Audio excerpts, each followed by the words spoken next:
CH44। नूर को उन सब से बदला लेना है। अद्वित्य ने बताया नूर को अपने सर्जन होने का सच। नूर को भी बहुत तकलीफ होती है जब अद्वित्य का पहाड़ जैसा भारी शरीर उसके ऊपर होता है, पर तभी भी वो बिना किसी शिकायत के अद्वित्य को कसके पकड़े रखती है। तभी नूर रोते हुए अद्वित्य से कहती है, अदू क्या हुआ आपको? उठो ना। आपने प्रॉमिस किया था ना कि आप मुझे अकेला नहीं छोड़ोगे, तो अभी आप ऐसे सोए क्यों हो? उठो, मुझे डर लग रहा है। बेचारी अद्वित्य को उठाने की कोशिश करती है, पर अद्वित्य नहीं उठता। तभी वहां पर कुछ गाड़ियां आती हैं, जिसे देखकर नूर घबरा जाती है और उसे डर लगने लगता है कि कहीं ये लोग उन दोनों को मारने तो नहीं आए। तभी उन गाड़ियों में से वो पांचों, यूवी, आयु, यश, नील और अर्जुन, बाहर आते हैं। उनके साथ अद्वित्य का पर्सनल बॉडीगार्ड मार्क और बाकी गार्ड्स भी थे। जब नूर उनको देखती है, स्पेशली आयु और यूवी को, तो उसकी जान में जान आती है। नूर उन दोनों की तरफ देखते हुए जोरों से चिल्लाती है, बिग बी, भीयू। जब वो लोग नूर और अद्वित्य को वैसे उस हाल में वहां देखते हैं, तभी सबकी आंखें बड़ी हो जाती हैं। आयु और यूवी दौड़ते हुए नूर के पास आते हैं और फिर यूवी अद्वित्य को अपनी तरफ खींचता है। यूवी अद्वित्य के गालों पर टैप करते हुए अपनी नम आंखों से कहता है, अदू उठ, देख भाई बुला रहे हैं ना तुझे, आंखें खोल अदू। तभी अर्जुन यूवी के पास आते हुए यूवी से कहता है, भाई हमें इसे घर लेकर जाना होगा। शायद बहुत खून बहने की वजह से ये बेहोश हुआ है। यूवी अपना सिर हिलाता है और तभी अर्जुन अद्वित्य के बहते खून को रोकने के लिए उसके आर्म पर एक रुमाल बांध देता है। तभी उनकी नजर नूर पर पड़ती है, जो अभी अद्वित्य के हाथ को पकड़े रो रही थी। नूर को देखते ही उन सबको उसके लिए बहुत बुरा लगता है। तभी नूर अपनी गिल्ट भरी आवाज में रोते हुए उनसे कहती है, ये सब कुछ मेरी वजह से हुआ है। अगर अदू मुझे बचाने के लिए बीच में नहीं आते तो उनको वो गोली भी नहीं लगती और अभी वो ठीक होते। अदू के इस हालत की जिम्मेदार सिर्फ और सिर्फ मैं हूँ। सब लोग सही बोलते हैं कि नूर मनहूस है। हाँ, नूर सच में मनहूस है। तभी तो अदू को भी मेरी वजह से चोट लग गई। नूर की बात सुनते ही आयु झट से नूर को अपनी बाहों में ले लेता है और वो भी अपने आप को उसकी बाहों में छिपा देती है। तभी आयु नूर के माथे पर किस करते हुए उससे कहता है, ऐसा नहीं बोलते बेटा, और आप बिल्कुल भी मनहूस नहीं हो। आप बहुत स्पेशल हो रैबिट, और आपकी वजह से अदू को चोट नहीं लगी। ये तो उन बुरे लोगों की वजह से हुआ है। तो भला इसमें आपकी गलती कैसे हुई? अदू आपके आगे आए क्योंकि उन्हें आपको उन बुरे लोगों से प्रोटेक्ट करना था। तभी नूर अपनी नम आंखों से आयु की तरफ देखते हुए उससे पूछती है, भीयू अदू को कुछ होगा तो नहीं ना? इससे पहले कि आयु नूर के सवाल का जवाब देता, यूवी नूर से कहता है, नहीं प्रिंसेस, आपके अदू बहुत स्ट्रांग है और उन्हें कुछ नहीं होगा। वो तो अदू का खून ज्यादा बह गया तो उसकी वजह से ये बेहोश है और ये सबके साथ होता है। आप देखना कैसे कुछ ही घंटों में ये बिल्कुल ठीक होता है। चलिए अभी आप रोना बंद करिए। यूवी की बात सुनकर नूर अपना सिर हिलाती है और आयु उसके आंसू पोंछता है। तभी आयु की नजर नूर के घुटने पर पड़ती है, जिसमें से खून निकल रहा था। तभी आयु नूर के गालों को पकड़ते हुए उससे कहता है, आपको भी चोट लगी है रैबिट, चलिए आपको भी ट्रीटमेंट की जरूरत है। आयु नूर को उठाता है और यूवी अर्जुन के साथ मिलकर अद्वित्य को उठाता है और फिर वो लोग वहां से सीधे पैराडाइज के लिए निकल जाते हैं। पैराडाइज, अद्वित्य के रूम में। अर्जुन ने नूर के कहने पर सबसे पहले अद्वित्य की ड्रेसिंग कर दी थी और फिर उसने नूर की भी ड्रेसिंग कर दी और फिर उसे इंजेक्शन दिया था, जिसकी वजह से वो अब तक सो चुकी थी। कुछ घंटों बाद नूर अपनी आंखें खोलती है और सबसे पहले उसकी नज़र अद्वित्य पर पड़ती है, जो अभी नूर के पास लेटकर एकटक बस उसकी तरफ ही देख रहा था। नूर जब अद्वित्य को देखती है, वो झट से बेड पर उठकर बैठती है। नूर को बैठता हुआ देखकर अद्वित्य भी नूर के आगे बैठता है। तभी नूर अद्वित्य के हाथ, बाजू की तरफ देखती है, जो अभी एक फ्रेश वाइट बैंडेज में कवर थी। जैसे ही नूर अद्वित्य के हाथ की तरफ देखती है, उसकी आंखों में पानी आ जाता है और वो रोने लगती है। नूर को रोता हुआ देखकर अद्वित्य नूर को अपनी बाहों में ले लेता है और नूर भी उसे कस के पकड़ लेती है, जैसे अभी कोई आकर अद्वित्य को नूर से छीन कर लेकर जाएगा। अद्वित्य नूर की इतनी टाइट पकड़ को अपने ऊपर महसूस कर रहा था और उसे पता भी था कि नूर को इस वक्त उसकी कितनी ज्यादा जरूरत है। अद्वित्य नूर के बालों में अपना हाथ फेरते हुए उससे कहता है, Noor, see baby your Adu is absolutely fine ना, तो फिर क्यों रो रहे हो आप ऐसे? मुझे कुछ भी नहीं हुआ एंजल, और ना ही कभी होगा, क्योंकि मुझे तो अभी इस लिटिल प्रिंसेस को प्रोटेक्ट करना है, राइट? तभी नूर अद्वित्य की तरफ देखते हुए उससे कहती है, ये सब मेरी वजह से हुआ अदू। मेरी वजह से आपको चोट लगी और आपका कितना सारा खून भी बहा। बहुत पेन हो रहा होगा ना आपको। आई एम सॉरी, मैं बुरी हा। इससे पहले कि नूर अपनी बात को पूरी करती, अद्वित्य उसके होठों पर अपनी एक उंगली रख देता है, जिसकी वजह से नूर एकदम से चुप हो जाती है। तभी अद्वित्य अपनी उंगली उठाता है और फिर नूर के माथे पर किस करते हुए उससे कहता है, पहली बात तो मेरी एंजल बिल्कुल भी बुरी नहीं है, और अगर आपने उसे बुरा बोला ना तो मैं आपको पनिश करूंगा। अभी रही बात मुझे चोट लगने की, तो बेटा इसमें आपकी कोई भी गलती नहीं है, और अगर मैं बीच में नहीं आता तो आपको चोट लग जाती। मैं फिजिकली बहुत स्ट्रांग हूँ, तो उस गोली ने मेरा कुछ नहीं बिगाड़ा। पर एंजल, अगर वो गोली आपको लगती ना तो बहुत बड़ी प्रॉब्लम हो जाती, और जिस पोजीशन में आप वहां बैठे थे, उससे पूरे चांसेस थे कि वो गोली आपको सीधे आपके हार्ट में लगती। अगर गलती से भी ऐसा हो जाता ना तो मैं आपको खो देता, क्योंकि इस वक्त आप फिजिकली बहुत वीक हो, और ऐसे में आप जितना खुद को चोट लगने से बचाओगे उतना आपके लिए अच्छा है। तभी नूर अपनी भीगी हुई पलकों को झपकाते हुए अद्वित्य से कहती है, पर मुझे बचाने के चक्कर में आपको लग गई ना? तभी अद्वित्य नूर का एक हाथ अपने हाथों में पकड़ते हुए उससे कहता है, आपको याद है एंजल, कल आपने मुझे डैडा कहा था, और एक बाप का फर्ज होता है कि वो अपने बच्चे को हमेशा प्रोटेक्ट करे, उसे हर मुसीबत से बचाए, तो मैंने भी कल वही किया। अच्छा, आप मुझे एक बात बताइए कि अगर कल आपके पापा होते तो वो अपनी जान पर खेलकर आपको बचाते हैं ना? अद्वित्य का सवाल सुनकर नूर अपना सिर ऊपर से नीचे मतलब हाँ में हिलाती है। तभी अद्वित्य सीधे नूर की आंखों में देखते हुए उससे कहता है, तो मैंने भी तो वही किया ना, मैंने भी मेरी प्रिंसेस को बचाने के लिए एक छोटा सा रिस्क लिया। सिर्फ कल ही नहीं, पर अब से आप हर बार मुझे अपने आगे देखोगे।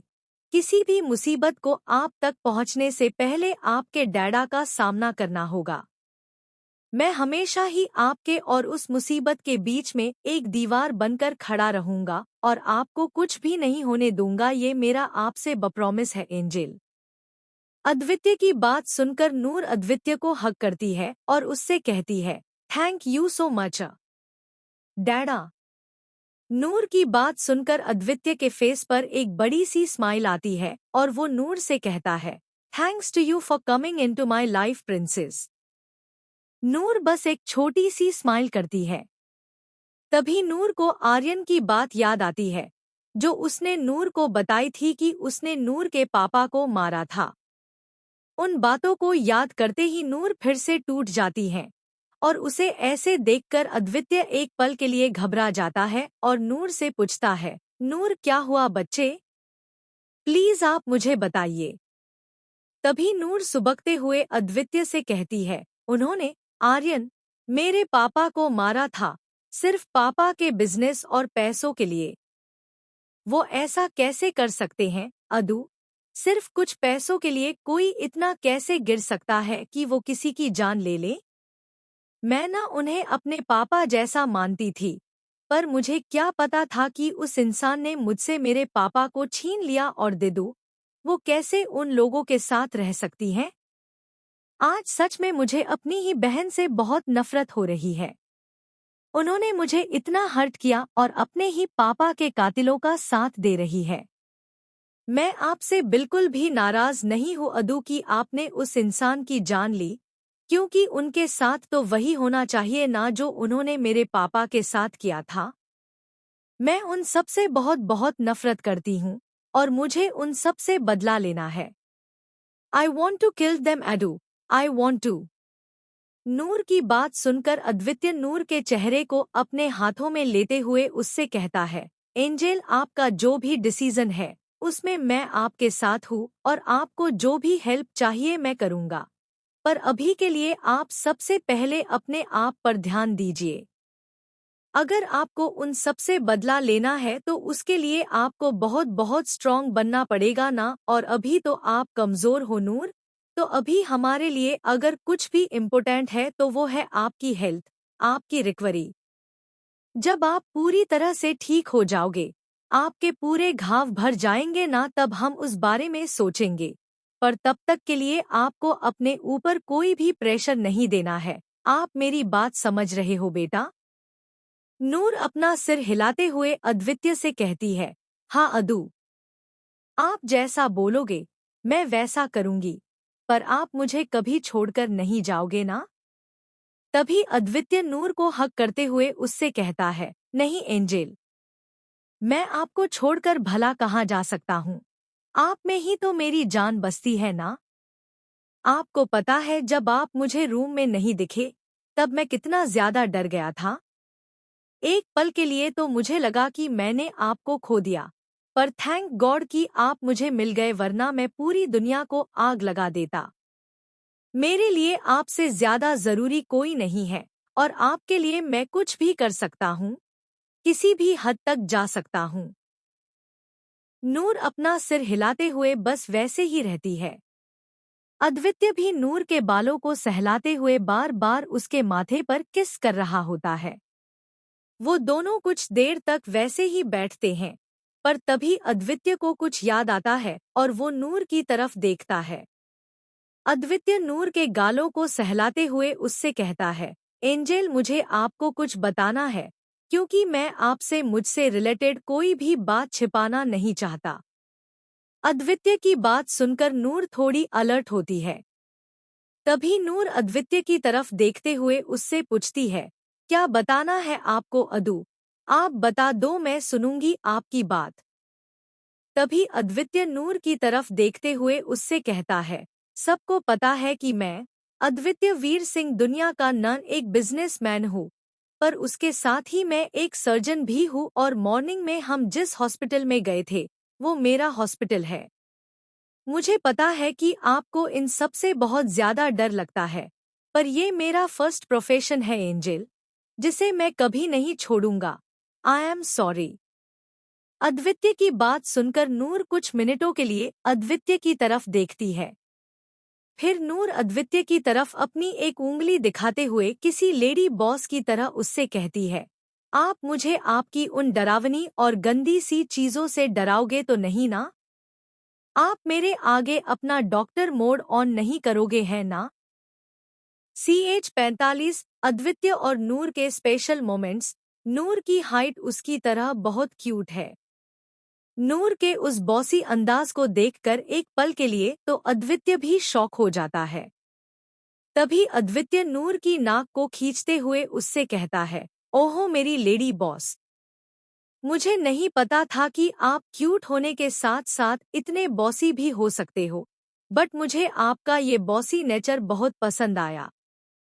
Never ever changed your true self for anyone angel, फिर वो चाहे आपके अदू ही क्यों ना हो।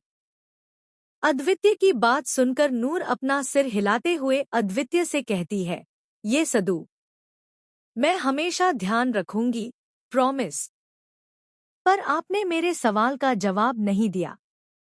तभी अद्वित्य नूर की तरफ देखते हुए अपनी सीरियस आवाज में नूर से कहता है, नूर मैं आपसे प्रॉमिस नहीं कर सकता, क्योंकि मेरी सबसे पहली प्रायोरिटी आप हो। भगवान ना करे पर कभी आपको कोई प्रॉब्लम हुई तो I have to go back into my doctor mode ना बेटा। हाँ, पर एक बात की जब तक आपको मेरे उस मोड की जरूरत नहीं पड़ेगी तब तक मैं कुछ नहीं करूँगा। उसके लिए आपको अपना ध्यान रखना होगा और जो अदू आपको बताए आप बस उसे याद रखना। नूर अपना सिर हिलाती है और तभी उसे कुछ याद आता है, जिसकी वजह से उसके चेहरे पर एक बड़ी सी स्माइल आती है और साथ में आंखों में एक अलग सी चमक भी दिखने लगती है। नूर के ऐसे एक्सप्रेशंस देखकर अद्वित्य अपनी आईब्रो ऊपर की तरफ उठता है और कुछ देर के लिए नूर के एक्सप्रेशन को समझने की कोशिश करता है।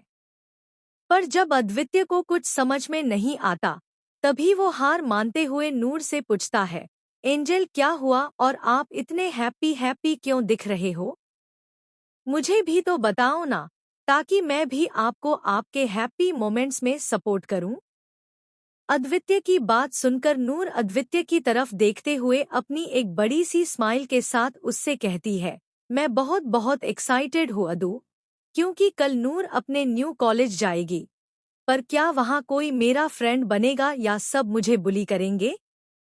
नूर का सवाल सुनते ही अद्वित्य नूर के चेहरे को अपने हाथों में थामते हुए उससे कहता है, आपको एक बात बताऊं, आप सुनोगे ना? नूर अद्वित्य की तरफ देखते हुए अपना सिर हाँ में हिलाती है। तभी अद्वित्य नूर की नीली आंखों में देखते हुए उससे कहता है, लाइफ में कभी भी आसानी से हार नहीं मानना एंजल। आपको पता है हमारी लाइफ हमें बहुत कुछ सिखाती है। वक्त हमारा टेस्ट लेता है, कभी अच्छा कभी बुरा। बट आप अगर ऐसे आसानी से गिव अप कर दोगे तो कैसे चलेगा? अभी तो आगे आपको बहुत कुछ करना है और आप तो हमारे ब्रेव बेबी हो। रही बात कल की तो देखना कि उस कॉलेज में आपके भी फ्रेंड्स बनेंगे, पर सिर्फ गर्ल्स ही। बॉयज के साथ फ्रेंडशिप नहीं करना बेटा, और अगर वहाँ कोई भी बैड बॉय आपको तंग करे तो जस्ट गो टू यूवर भैयू एंड टोल्ड हिम। तभी नूर अद्वित्य की तरफ देखते हुए उससे पूछती है, आप वहाँ नहीं रहोगे? तभी अद्वित्य नूर की तरफ देखते हुए उससे कहता है, नो एंजल, मैं और आपके बिग बी वहाँ नहीं होंगे। हाँ, आपके भीयू होंगे पर यूवी भाई बस कभी कभी वहाँ जाते हैं। कोई बात नहीं, मैं वहाँ आपके साथ नहीं रहूंगा, पर आप हमेशा मुझे अपने करीब ही फील करोगे। अद्वित्य की बात सुनकर नूर का फूल सा खिला हुआ चेहरा उतर जाता है, जिसे देखकर अद्वित्य को बुरा लगने लगता है। तभी अद्वित्य के दिमाग में कुछ आता है और उसी के साथ अद्वित्य के चेहरे पर एक टेढ़ी स्माइल आती है। तभी अद्वित्य नूर के माथे पर किस करते हुए उससे कहता है, एंजल प्लीज आप ऐसे सैड मत होइए। अच्छा, अदू के पास आपके लिए एक सरप्राइज है। सरप्राइज का नाम सुनते ही नूर की आंखें फिर से किसी स्टार की तरह चमकने लगती हैं। तभी नूर किसी ओवर एक्साइटेड बच्चे की तरह अद्वित्य की तरफ देखते हुए उससे पूछती है, क्या सरप्राइज है अदू? तभी अद्वित्य नूर के गालों पर किस करता है और अपनी छोटी सी स्माइल के साथ नूर से कहता है, ये तो आपको कल कॉलेज में ही पता चलेगा अदू की एंजल, पर तब तक के लिए आपको वेट करना होगा। अद्वित्य की बात सुनकर नूर थोड़ी देर के लिए सोचती है, पर तभी एक बड़ी सी स्माइल के साथ अपने दोनों हाथ ऊपर हवा में उठाते हुए कहती है, ओके, आह मम्मा। जब वो अपने हाथों को हवा में उठाती है, तभी गलती से उसकी बैक स्ट्रैच हो जाती है। नूर को अचानक से दर्द महसूस होता है और उसकी आह निकल जाती है। नूर के कराहने की आवाज सुनकर अद्वित्य चौकन्ना हो जाता है और फिर नूर की तरफ देखते हुए अपनी चिंता भरी आवाज में उससे कहता है, ओह गॉड एंजल, क्या करते हो आप नूर? देखो अभी आपको पेन हो रहा है ना? Now let me have a look baby. Noor बस दर्द की वजह से अपनी आंखों को कसके बंद किए हुए बैठे रहती है। तभी अद्वित्य नूर के पीछे आता है और फिर धीरे से नूर के टॉप को पीछे से ऊपर की तरफ उठाता है। अद्वित्य के हाथ में भी लगी हुई थी और उसे भी इस वक्त दर्द महसूस हो रहा था, पर नूर की तकलीफ की वजह से उसे अपना दर्द नहीं दिखाई दिया।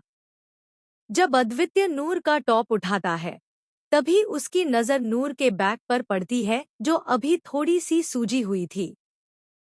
वो देखते ही अद्वित्य के माथे पर चिंता की लकीरें आती है और वो पीछे से नूर के बालों पर किस करते हुए उससे कहता है, एंजल कुछ नहीं है, बस अभी ठीक हो जाएगा।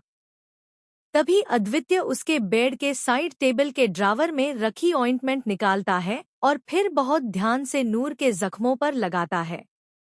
जब नूर को उस ऑइंटमेंट की वजह से थोड़ी जलन सी महसूस होती है, तभी अद्वित्य उसके घावों पर फूंक मारता है और फिर अपने क्लोसेट रूम में जाकर वहां से अपनी एक शर्ट लाता है। अद्वित्य नूर को वो शर्ट देते हुए उससे कहता है, एंजल आप ये मेरी शर्ट पहन लो, ये आपके लिए बहुत बड़ी है, जिसकी वजह से आपकी बैक पर रब भी नहीं होगी।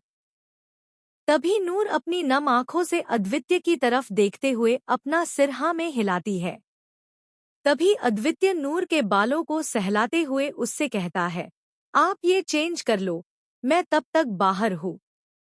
अद्वित्य इतना कहकर बाहर जाने ही वाला था कि तभी नूर अद्वित्य का हाथ पकड़ लेती है।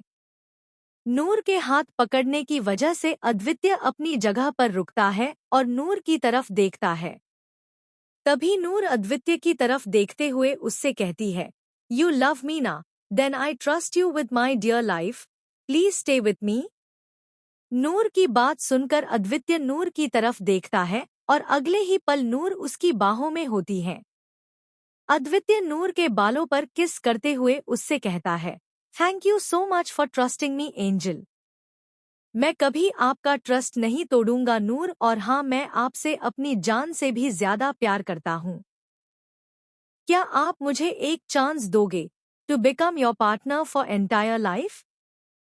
तभी नूर अपनी नम आंखों से अद्वित्य की तरफ देखते हुए उससे कहती है, हाँ। नूर का जवाब सुनते ही अद्वित्य दिल से बहुत खुश होता है और उससे कहता है, thank you so much my baby angel. चलो आप अभी जल्दी से चेंज कर लो, फिर हमें आपके टमी को भी फिल करना है। It's already dinner time princess. Noor अपना सिर हिलाती है और अद्वित्य वही रूम में नूर की तरफ पीठ करके खड़ा होता है ताकि नूर को अजीब ना लगे। जब नूर चेंज कर लेती है, तभी वो लोग नीचे जाते हैं जहां आयु और यूवी पहले से ही उन दोनों का वेट कर रहे थे। ऐसे ही ये रात निकल जाती है। अगली सुबह अद्वित्य अपने रूम में रेडी हो रहा था और नूर बाथरूम में थी। तभी नूर बाथरूम से बाहर आती है और देखती है कि अद्वित्य को उसका शर्ट पहनने में प्रॉब्लम हो रही थी। अद्वित्य को शायद थोड़ी तकलीफ भी हो रही थी, जो उसके चेहरे पर साफ साफ नजर आ रहा था। तभी नूर अद्वित्य के पास आती है और उसके हाथों से उस शर्ट को लेते हुए उससे कहती है, लाओ मैं आपकी हेल्प कर देती हूँ अदू। अद्वित्य नूर की तरफ देखते हुए अपना सिर हिलाता है। जब नूर अद्वित्य को शर्ट पहनाने जाती है, तभी उसका हाथ ऊपर तक ही नहीं पहुंचता। पहली बात, अद्वित्य नूर से काफी लंबा था और उस पर नूर अपने हाथों को ज्यादा ऊंचा भी नहीं उठा सकती थी, क्योंकि उससे उसकी बैक स्ट्रैच होने का खतरा बनता था। नूर जब देखती है कि उसका हाथ ऊपर तक नहीं पहुंच रहा है, तभी वो अपना क्यूट सा पाउट बनाती है, जिसे देखकर अद्वित्य के चेहरे पर एक शैतानी स्माइल आती है। तभी अद्वित्य नूर की नाक को खींचता है और फिर उसे चिढ़ाते हुए उससे कहता है, ओफो, आपका तो हाथ ही नहीं पहुंच रहा है एंजेल। आप तो सच में एक छोटू बेबी हो और इसी वजह से देखिए आपकी हाइट भी छोटू है। अद्वित्य की बात सुनते ही नूर अपने आंखों को बड़ा करती है और गुस्से में उसकी नाक और गाल फूल जाते हैं। तभी नूर अद्वित्य के शर्ट को अपने एक हाथ में पकड़े हुए उससे कहती है, आपने मेरी हाइट के लिए बोला और आप नूर को चिढ़ा रहे हो अदू। मैं ना बहुत क्यूट हूँ और वैसे ही मेरी हाइट भी क्यूट है, बिल्कुल मेरी तरह। वो तो आप थोड़े ज्यादा ही लंबे हो तो इसी वजह से मैं आपको छोटी लगती हूँ। तभी अद्वितीय एक छोटी सी स्माइल के साथ नूर से कहता है, नहीं मेरी जान, मैं बिल्कुल ठीक हूँ, आप छोटू हो। अभी मैं बेड पर बैठ जाता हूँ, तो आपको अपने हाथों को ऊपर की तरफ उठाने की जरूरत नहीं पड़ेगी और आप आसानी से मुझे हेल्प कर सकते हो। नूर बस अपना सिर हिलाती है। तभी अद्वितीय बेड पर बैठता है और नूर अद्वितीय को शर्ट पहनाती है और फिर बटन लगाती है। अद्वितीय को शर्ट पहनाने के बाद नूर उसके बालों की तरफ देखती है, जो अभी भी बिखरे हुए थे। तभी नूर अद्वितीय की तरफ देखते हुए उससे कहती है, अदु आपके बाल भी सेट नहीं है, चलो आज मैं वो भी कर देती हूँ, आप बस चुपचाप बैठे रहना। अद्वितीय बस जी मैडम कहता है और किसी अच्छे बच्चे की तरह बेड पर बैठे रहता है। तभी नूर सबसे पहले अद्वितीय के बालों पर जेल लगाती है और फिर उसके दोनों पैरों के बीच में खड़े रहते हुए अद्वितीय के बालों को सेट करने लगती है। अद्वितीय भी अपने राइट हाथ को नूर की कमर पर लपेट देता है और उसे थोड़ा अपने करीब खींचता है। तभी अद्वितीय को कुछ शैतानी सूझती है तो वो एक नज़र ऊपर नूर की तरफ देखता है, जिसका पूरा ध्यान अद्वितीय की हेयर स्टाइल बनाने में था। तभी अद्वितीय के चेहरे पर एक नोटी सी स्माइल आती है और वो अपनी नाक को नूर के पेट पर उसके टॉप पर से ही रब करने लगता है। अद्वितीय की इस हरकत को महसूस करते ही नूर का ध्यान बढ़ जाता है और वो हंसने लगती है। तभी नूर हंसते हुए अद्वितीय से कहती है, अदू मत करिए, मुझे गुदगुदी हो रही है, प्लीज रुकिए। हाँ हाँ हाँ। अद्वितीय नूर को यूं हंसता हुआ देखकर मन ही मन बहुत खुश होता है और थोड़ी देर बाद रुक जाता है। तभी नूर अपना बचा हुआ वर्क पूरा करती है और जब वो अरु की हेयर स्टाइल बना देती है, तभी एक बड़ी सी मुस्कान के साथ उससे कहती है, हो गया। अद्वितीय नूर को हक करता है, जिसकी वजह से अद्वितीय का फेस अभी नूर के पेट पर होता है। नूर भी अद्वितीय को हक करती है और जैसे अद्वितीय उसके बालों, माथे पर किस करता है, वैसे ही नूर भी अभी अद्वितीय के माथे पर किस करती है। नूर की इस प्यारी सी हरकत से अद्वितीय को एक बहुत ही सुकून महसूस होता है। तभी अद्वितीय नूर के पेट पर एक हल्की सी किस करते हुए उससे कहता है, आप सच में मेरे लिए ब्लेसिंग हो नूर। अद्वितीय की बात सुनकर नूर के चेहरे पर एक स्माइल आती है और वो थोड़ी देर वैसे ही अद्वितीय को पकड़े हुए रहती है।